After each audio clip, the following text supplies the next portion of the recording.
अच्छा, पितृपक्ष के दौरान कई लोगों के जन्मदिन आते हैं, कई लोगों के अपने जो त्योहार है वो यहाँ पर आते हैं, कुछ खुशियों के पर्व भी आते हैं। वो चाहते थे कि आपसे सवाल ज़रूर पूछूं, क्या ऐसे में वो उन त्योहारों को, उन जन्मदिन के मौक़ों को सेलिब्रेट कर सकते हैं या फिर नहीं? पितृपक्ष अशुभ नहीं है। नहीं। सबसे ज़्यादा आपको पता है पितृपक्ष में ही पूजा पाठ करना सफल होता है। और मुझे नहीं पता कि लोग इस बात को जानते हैं, ज्ञात है उन्हें या नहीं है, लेकिन हमारी कोई भी पूजा, कोई भी अनुष्ठान अगर हम प्रॉपर तरीके से कर रहे हैं ना सबीना जी, तो उसमें बिना पितरों को बैठाए आप वो पूजन कर ही नहीं सकते। अच्छा।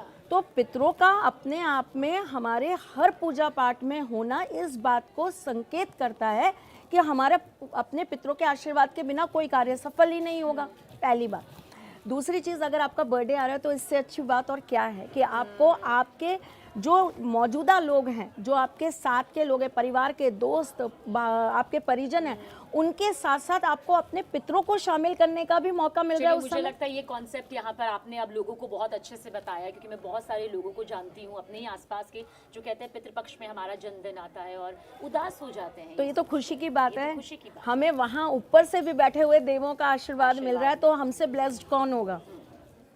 अच्छा, पितरों को लेकर एक ये भी कहा जाता है कि लाल रंग के फूल नहीं चढ़ाने चाहिए, क्या ये सच है? या सफ़ेद रंग के फूलों से, सफ़ेद रंग के वस्त्रों से या सफ़ेद मिठाइयों से ही एक शांति मिलती है? रंगों का इसमें अपना एक महत्व है। रंगों का अपना एक महत्व इसलिए होता है क्योंकि पितृ जिस जगह पे हैं, पितृ जिस लोक में है, पितृलोक में, वहाँ पे अगर हम लाल रंग के पुष्प चढ़ाते हैं और लाल रंग का ज़्यादा उपयोग करते हैं तो वो क्या तीव्रता है, लाल जो है वो अपनी तरफ खींचने वाला है। तो कहीं ऐसा ना हो कि उनके साथ कोई नेगेटिव चीज़ भी आपकी तरफ आकर्षित हो जाए, तो इस वजह से थोड़ा सा अवॉइड करना बोला जाता है। पर ऐसा नहीं है कि लाल पुष्प हम नहीं चढ़ा सकते, पुष्प हम चढ़ा सकते हैं उन्हें। हम मिठाइयाँ सफ़ेद उनके, क्योंकि पितरों के लिए ना सफ़ेद रंग बड़ा शुभ माना जाता है और पितृ पूजा में ज़्यादा से ज़्यादा सफ़ेद चीज़ों को ही उन्हें देना, अर्पित करना शुभ माना जाता है। बहुत सारे परिवार ऐसे हैं जो इस वक्त विदेशों में हैं, जो चाहते तो हैं कि यहाँ पर आकर, भारत में आकर पितरों का श्राद्ध किया जा सके। ऐसे में ऑनलाइन श्राद्ध, ऑनलाइन तर्पण का भी एक जो दौर है चल रहा है, ये मान्य होता है? 100% मान्य होता है। अच्छा। 100% मान्य होता है। आप दुनिया में किसी भी जगह हैं, आप असक्षम हैं। अब एक बात बताइए, अगर कोई व्यक्ति हॉस्पिटल में बैठा है और उसको हॉस्पिटल में उठ भी नहीं सकता, वो पूजा में शामिल भी नहीं हो सकता, वो नहा भी नहीं सकता, तो उस स्थिति परिस्थिति में वो कैसे पूजन करेगा? ब्राह्मण जो होते हैं वो इसीलिए आपका पूजन तर्पण करवाते हैं ताकि वो आपके बिहाफ पर पूरे रिचुअल्स के साथ उन चीज़ों को कर पाए। तो जब हम ऑनलाइन अपना संकल्प लेते हैं, हम ऑनलाइन जब चीज़ों को, ब्राह्मणों को जब संकल्प देकर ये कहते हैं कि आप हमारे बिहाफ पर ये काम करिएगा, हम उपस्थित नहीं हैं पर आप हमारी जगह वहाँ पर हमारे प्रतिनिधि बनकर वो कार्य करिएगा, तो वो कार्य आपको लगता है, 101% लगता है। बस करने वाले ब्राह्मण के अंदर ईमानदारी होनी चाहिए और वो पूरी अच्छी तरीके से, पूरी पद्धति से आपके उस कार्य को संपन्न करें।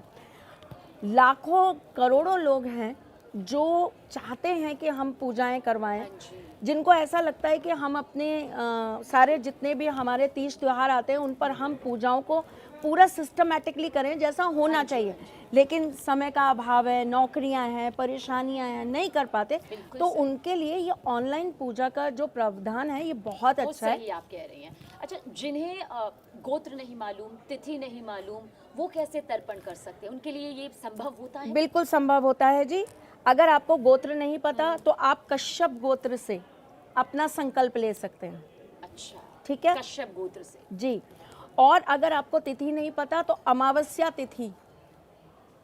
अच्छा, आप अगर पूरे श्राद्ध नहीं कर पा रहे, कोई दिक्कत नहीं है, आप सिर्फ पितृपक्ष की अमावस्या का श्राद्ध करिए, तर्पण करिए, पूजन करिए और बाकी दिन आप छोटे छोटे अच्छे कर्म करते रहिए ना। कर्मों से अच्छा तो कुछ भी नहीं है। अपने पितरों के नाम से किसी बच्चे को जाके किताबें दे दीजिए, किसी गरीब बच्चे को जाकर आप वस्त्र दे दीजिए, किसी गरीब महिला को जाकर आप पैरों में पहनने के लिए चप्पलें दे दीजिए, किसी के घर के अंदर आप कुछ अच्छा कार्य करवा दीजिए, किसी का घर अगर बह रहा है बारिश के अंदर चूर रहा है तो आप उसकी मरम्मत करवा दीजिए, अच्छे पुण्य करिए अपने पितरों के नाम से, वो वैसे ही प्रसन्न हो जाएंगे। और पितृपक्ष के दौरान त्रिशला जी क्या ना किया जाए, क्योंकि बहुत सारे लोगों को मैंने देखा है वो कहते हैं हम इन दिनों में पार्टीज छोड़ देते हैं, हम इन दिनों में रात को जागना छोड़ देते हैं, हम अपना नियम अनुसार चलते हैं, मतलब क्योंकि पितृ यहाँ पर आ रहे हैं। तो ये डर से हो रहा है या सम्मान से हो रहा है, इसका फल है कोई क्या?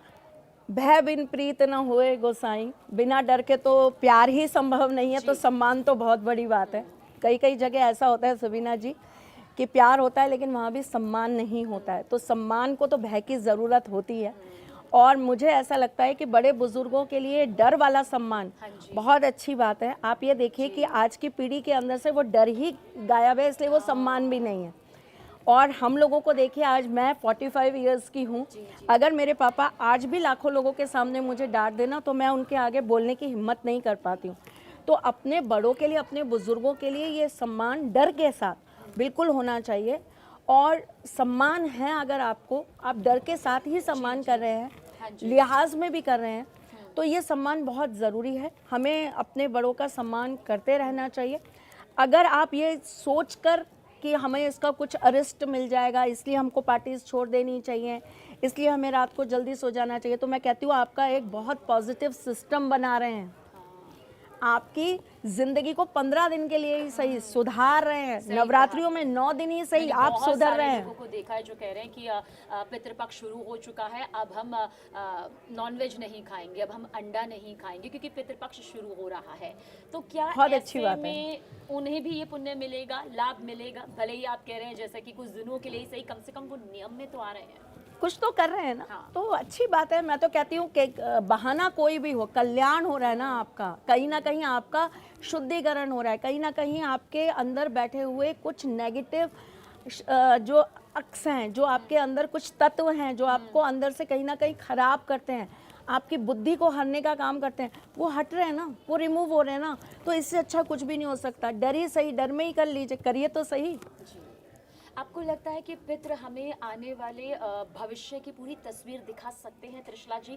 क्योंकि जब वो सपने में आते हैं तो हर किसी का मन, जाहिर सी बात है, बेचैन हो जाता है, दुखी भी हो जाता है, खुशी भी होती है कि अच्छा हमारे पितृ हमारे आसपास है, लेकिन क्या वो हमें भविष्य दिखा सकते हैं? सबीना जी, हम 2025 में बैठे हैं, तो कुछ लोगों के लिए इस चीज़ पर विश्वास करना थोड़ा कठिन होगा, लेकिन जिनके साथ ये एक्सपीरियंस होते हैं और जो इन चीज़ों को मानते हैं, आप बिलीव करिए, पितृ आते हैं और अलग अलग तरीके से संकेत दे के जाते हैं, और वो आपके भविष्य में क्या घटेगा, क्या होगा, ये भी आपको होने से पहले बता के जाते हैं।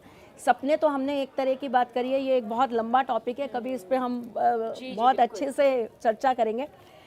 कई बार पितृ आपके घर में किसी व्यक्ति के माध्यम से आपको कहलवाते हैं, ये भी मुमकिन है, मतलब ये किसी भी व्यक्ति मुमकिन के है। माध्यम से पितृ कहलवाते हैं कि आने वाला भविष्य क्या है। आप सतर्क हो जाइए या आप ये कार्य ज़रूर करिए। और ये मैं आप कैसे? हाँ जी। और मैं आपको अनगिनत ऐसे लोग बता सकती हूँ जहाँ जब आप उनके पास जाएंगे, उनको देखेंगे, तो आपको पता चलेगा कि वो अपने पितरों के माध्यम से आपको वो चीज़ें बता देंगे जो आप सोच नहीं सकते। तो पितृ तो हमें भविष्य का संकेत देने का बहुत महत्वपूर्ण कार्य करते हैं। बहुत सारे ऐसे लोग हैं जो अपने पितरों को इसीलिए प्रसन्न रखते हैं कि वो उनको इंट्यूशन देते हैं, वो उनको संकेत देते हैं और फिर वो लोगों के भविष्य को संभालने और उनको आगे बढ़ाने का कार्य करते हैं। पितरों का आशीर्वाद बहुत ज़रूरी है जीवन के लिए। बिना पितरों के आशीर्वाद के हम 1%, एक पल, एक क्षण नहीं चल सकते। अच्छा, कई बार हम देखते हैं ना, किसी के घर में जब कोई नवजात आता है तो लोग कहते हैं कि मेरे पिताजी लौट आए हैं, मेरे दादाजी लौट आए हैं, मेरी माताजी लौट आए। क्या वाकई ऐसा होता है कि पितृ पुनर्जन्म मतलब उसी घर में ले लें? बिल्कुल होता है। तो वो खुश होकर लेते हैं इस बात से, या फिर खुश होकर लेते हैं? अच्छा। खुश होकर लेते हैं, और वो आपके घर में उनका आगमन कहीं ना कहीं अच्छे का ही संकेत है। बहुत सारे ऐसे जब पुनर्जन्म के हम लोग केसेस देखते हैं, जब हम पास्ट लाइफ थेरेपी करते हैं, तो उसके अंदर हम देखते हैं कि वो उसी घर का था, उसी परिवार का था, और वो वापस से जन्म लेकर उसी घर में आ गया, क्योंकि उसको था कि मुझे कुछ अधूरे काम है जो मुझे अपने परिवार के लिए करने हैं, तो वो वहाँ जन्म लेकर आ गए। तो पितरों का वापस आना ये तो एक बहुत बड़ा शुभ संकेत है।